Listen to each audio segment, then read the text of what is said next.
അമ്മയെപ്പോൾ നമ്മെ ഓമനിച്ചു, അപകടവേളയിൽ പാലിച്ചവൻ.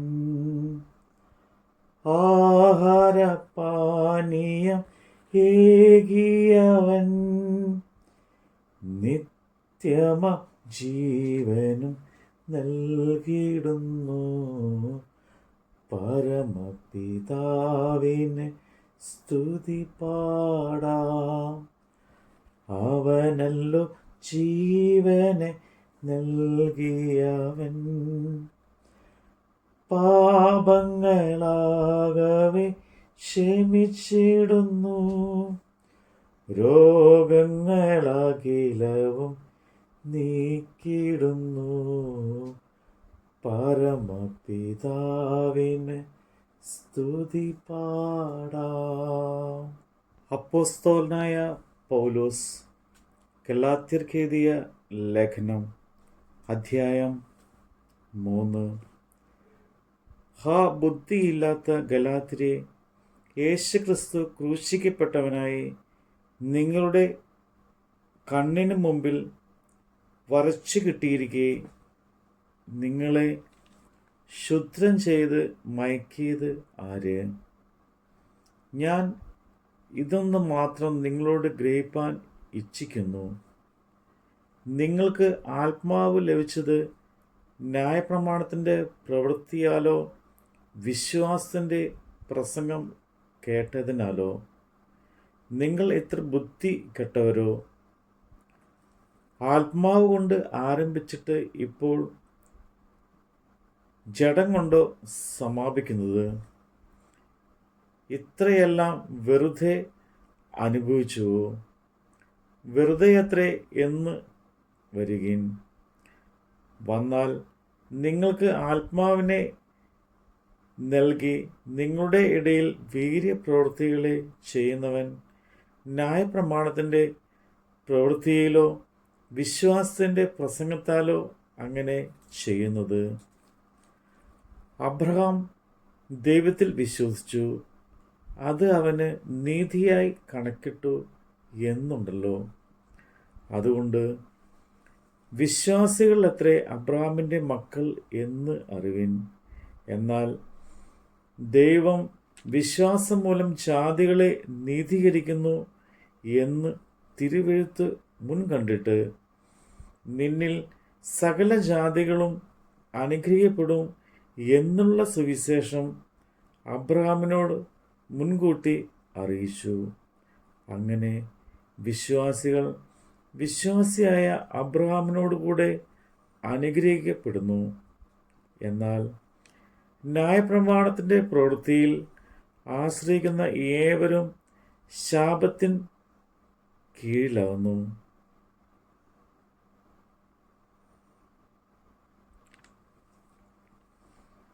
ന്യായപ്രമാണ പുസ്തകത്തിൽ എഴുതിയിരിക്കുന്നതൊക്കെയും ചെയ്യുവാൻ തക്കവണ്ണം അതിൽ നിലനിൽക്കാത്തവൻ എല്ലാം ശപിക്കപ്പെട്ടവൻ എന്ന് എഴുതിയിരിക്കുന്നുവല്ലോ.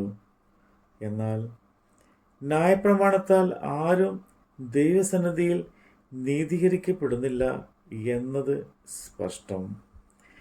നീതിമാൻ വിശ്വാസത്താൽ ജീവിക്കും എന്നല്ലോ ഉള്ളത്.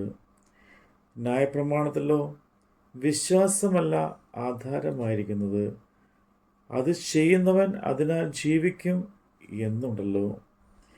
മരത്തിന്മേൽ തൂക്കുന്നവൻ എല്ലാം ശപിക്കപ്പെട്ടവൻ എന്ന് എഴുതിയിരിക്കുന്നത് പോലെ ക്രിസ്തു നമുക്ക് വേണ്ടി ശാപമായി തീർന്നു.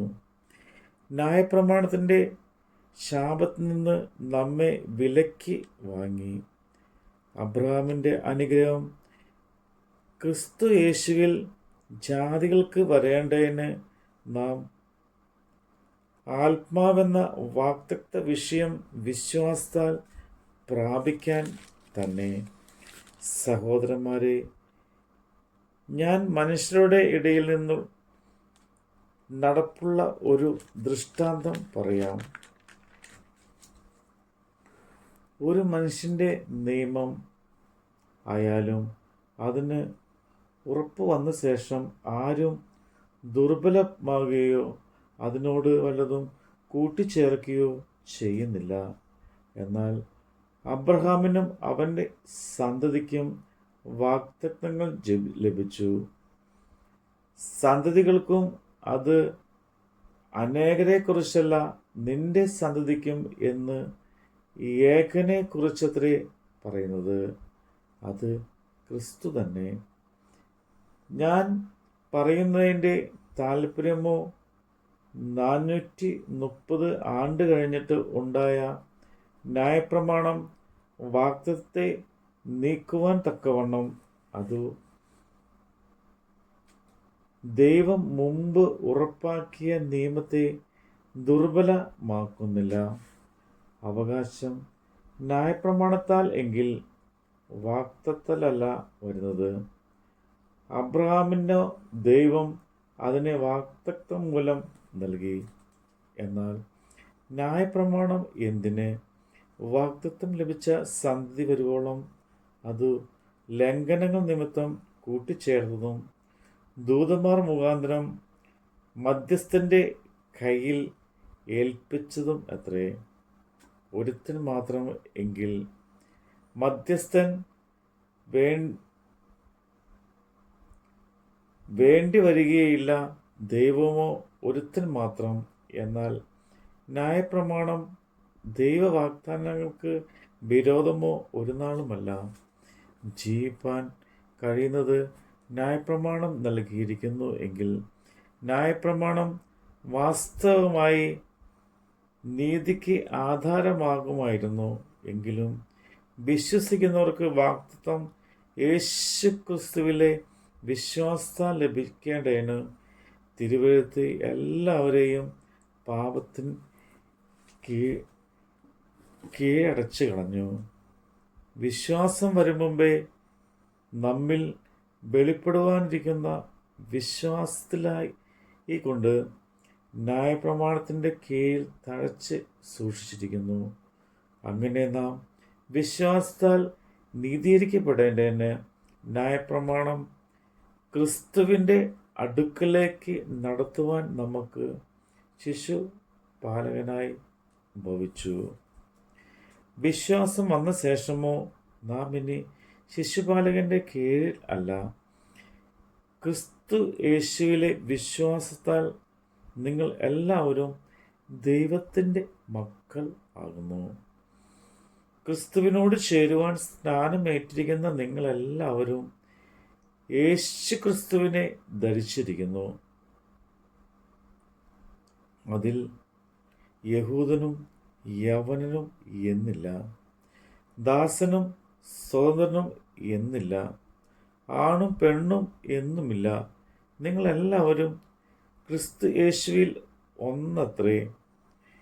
ക്രിസ്തുവിനുള്ളവർ എങ്കിലോ നിങ്ങൾ അബ്രഹാമിൻ്റെ സന്തതിയും വാഗ്ദത്തപ്രകാരം അവകാശികളും ആകുന്നു. നമ്മുടെ കർത്താവിൻ്റെ വചനമാണ് നമ്മൾ കേട്ടത്. കൂടുകളെ കൂടെ കൂടിളക്കി പറക്കുവാനായി നമ്മെ ശീലിപ്പിച്ചു. ചിറകുകളതിന്മേൽ വഹിച്ചു നമ്മെ. നീലം പരിശയായി നാം നശിച്ചിടാതെ പരമപിതാവിന് സ്തുതി പാടാ. അവനല്ലോ ജീവനെ നൽകിയവൻ, പാപങ്ങളാകവെ ക്ഷമിച്ചിടുന്നു. രോഗങ്ങളാകിലവും നീക്കിടുന്നു. പരമപിതാവിന് സ്തുതി പാടാൻ.